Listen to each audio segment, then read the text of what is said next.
Welkom bij Extra Journaal, nieuws uit Curaçao, vers van de pers.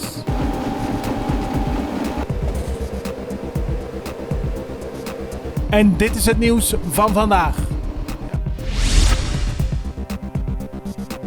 Een ruzie tussen twee buren in de wijk Noord-Zapateer is gisteren helemaal uit de hand gelopen. Twee mannen hadden een flinke woordenwisseling. Op een gegeven moment haalde een van de twee een machette tevoorschijn en bedreigde de andere man. Die pakte op zijn beurt een pistool en schoot op zijn buurman. Die buurman werd vlak onder zijn hart geraakt. De schutter stapte in zijn auto en verdween. Hij wordt nog steeds gezocht door de politie. Het slachtoffer is naar het ziekenhuis gebracht en werd daar direct geopereerd. De politie heeft dit weekend foto's vrijgegeven waarop verschillende personen zijn te zien die worden verdacht van het opblazen van de pinautomaat in Terra Cora. Op de beelden zijn mannen te zien die voorbereidingen treffen voor het opblazen van de automaat. Dat vond plaats op 31 januari van dit jaar. Door de foto's te verspreiden hoopt men op tips om achter de daders te komen. De politie gaat ervan uit dat de groep meerdere pinautomaten heeft proberen op te blazen. Het Openbaar Ministerie heeft 5000 gulden uitgeloofd voor de zogenaamde gouden tip die leidt tot de aanhouding. Er kan worden gebeld op nummer 108.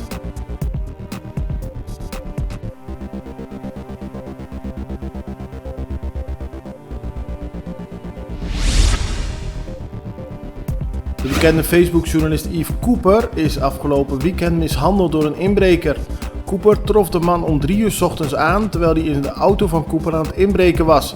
Daarop hield Cooper hem staande. De inbreker heeft Cooper daarop geslagen in zijn gezicht. Uiteindelijk is de politie gekomen en heeft de man gearresteerd en moest Cooper worden behandeld aan de verwondingen in zijn gezicht.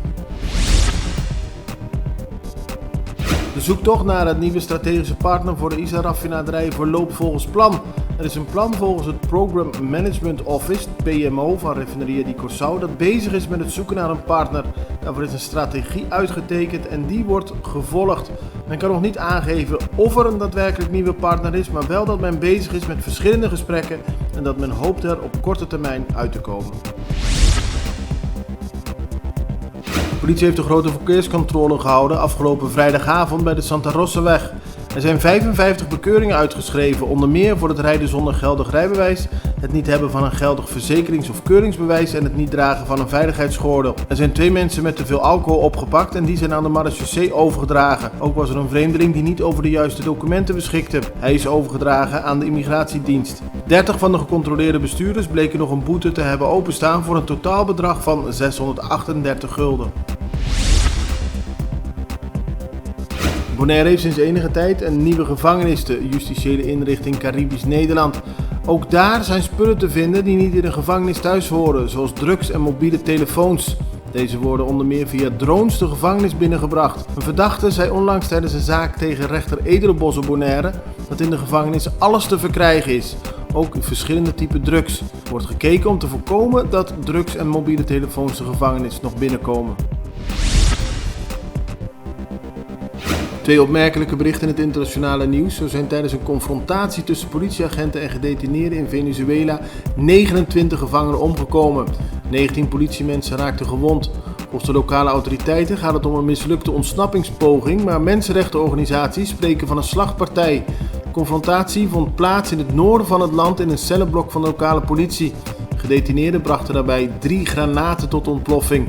En bij rellen in een gevangenis in het noordwesten van Brazilië zijn zondag zeker 15 mensen omgekomen. Lokale media melden dat de onrust zondagmiddag uitbrak in de gevangenis in Manaus. Tijdens het bezoekuur begonnen de rellen toen verschillende gevangenen elkaar te lijf gingen. Onder meer met zelfgemaakte steekwapens vielen de gevangenen elkaar aan. Alle doden waren dan ook gevangenen. De rust in het complex keurde terug na het ingrijpen van de militaire politie. Dit was Extra Journaal met nieuws uit Curaçao in het Nederlands, elke doordeweekse dag. Tot de volgende keer.